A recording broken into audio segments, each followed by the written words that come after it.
Hi guys, welcome back. This is my first project using the March kit from Kitaholic Kits, and I am doing a 9x12 layout today. And I really want to focus on that frame. Now, I had chosen my photos and the papers that I want to use, but the frame's color didn't really match. And so I'm just flipping it, and I'm going to do some mixed media on the frame. I started adding some gesso just to give it a nice white base. And then I'm starting to spray these beautiful shimmer sprays that we got in the mixed media kit. And I absolutely love them.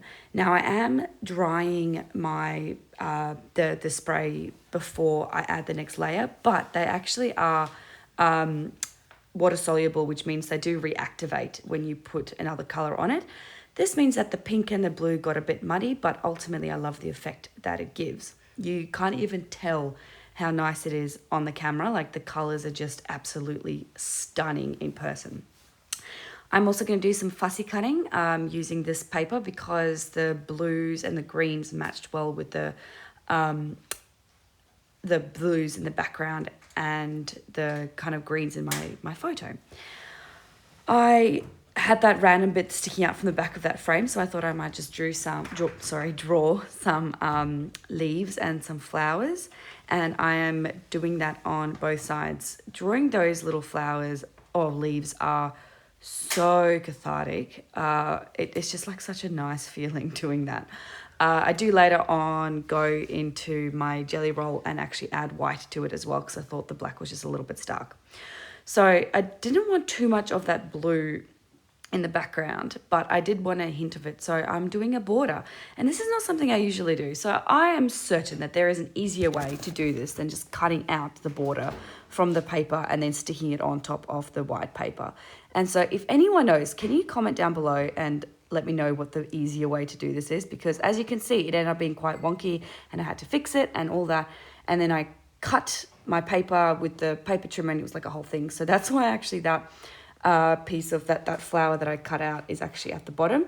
And unintentionally, this then made what the layout was going to be because I decided to balance it out by putting the flower on the top corner on the opposite side, and then it created this cascading effect on one side of the frame and then like a lifting, growing effect on the other side, which you will sort of see. A trick to get the photos centered on this frame would be to put the glue on the back and then just pick up the photo like I'm doing here. And I'm being very careful to make sure that it's nice and centered. But yeah, that just makes sure that it is exactly where you want it to be. And if you go quick enough, it doesn't really make much of a difference. And I think it looks really good. And then you can see the photo as you lay down. Is a very long way of me saying that. So I am taking some of the flowers that I fussy cut and I'm just starting to create some clusters. I am sticking them to the back of the frame and like I'm doing there, and then sort of to each other. I build clusters in different ways depending on what type of product I'm using. But generally I like to build the cluster and then stick it to the photo. But in this instance, I kind of use the frame as the jumping off point to build the cluster around. So that's why I'm sticking it directly to the frame or the die cut pieces in this instance, which I also wanted to use some of that.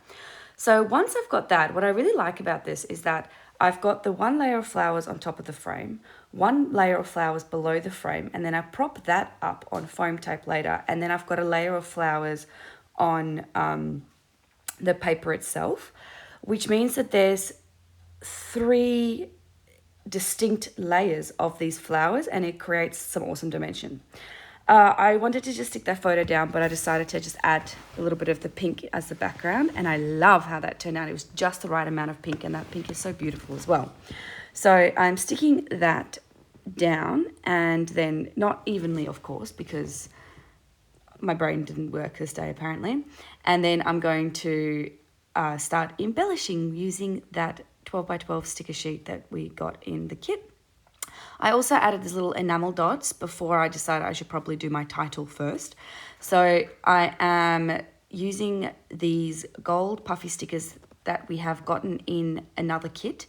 Last year, I think it was. I think we got one last year and the year before. So I have a few of these gold puffy stickers and I wanted to use them because I love how they look. They're honestly my favorite. I'm so glad we have so many of them. Then I am adding a label and having to move those little enamel dots as well, just so I've got a little bit of journaling to do. And once that is all done, I am going in, and I forgot what I'm doing next. I think, oh yeah, I'm just adding some little love hearts from that giant sticker sheet. And then I wanted a bit of black after adding the date, because I wasn't sure, like, I either wanted to add some black or to take black away from the frame, because I felt like it was just too much black on the frame and not everywhere else. And so after I finished my journaling, I decided that I'm going to take my Jelly Roll pen and I'm going to go over the black, which tones down the black a little bit, and then I didn't have to add black anywhere else on my page. Although I could just as easily have like added little splatters or dots or whatever. I thought that there was a bit of an empty space there, so I'm just filling it with some more leaves.